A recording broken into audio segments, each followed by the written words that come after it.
we come to the book of Hosea, we find a challenging set of stories, and yet in the midst of those challenges, we find a message of hope.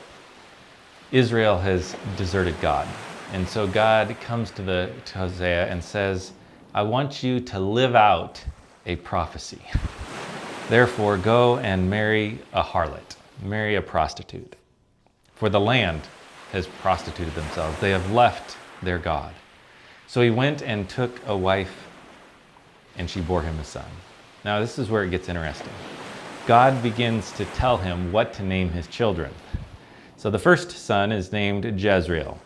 Yet a little while he says, I will punish the house of Jehu for the blood of Jezreel, and I will put an end to the kingdom of the house of Israel. So the symbolism of the first son is that God is punishing Israel and cutting them off from himself, which in reality is recognizing that they have already cut themselves off from him, and he's recognizing their decision. Then it comes to verse 6. She conceived again and bore a daughter, and the Lord said to him, call her name Not Pitied, for I will no more have pity on the house of Israel. How would you like that as a name? And then he says in a few verses later, and then we continue reading. And God immediately comes back.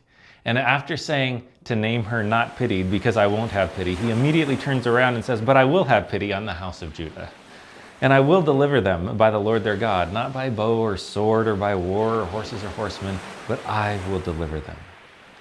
When she had weaned Not Pitied, she conceived and bore a son. And the Lord said, call his name Not My People, for you are not my people and I am not your God.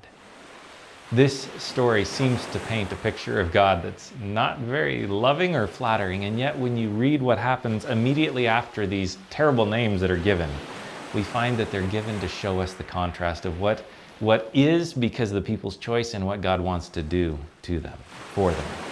In verse 10 it says, yet, in spite of all this, the number of the people of Israel shall be like the sand of the sea, which can neither be measured nor numbered.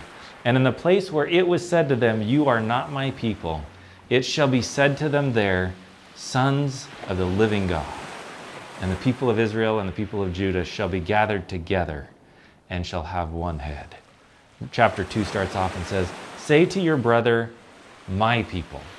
He was once called not my people, now he is called my people.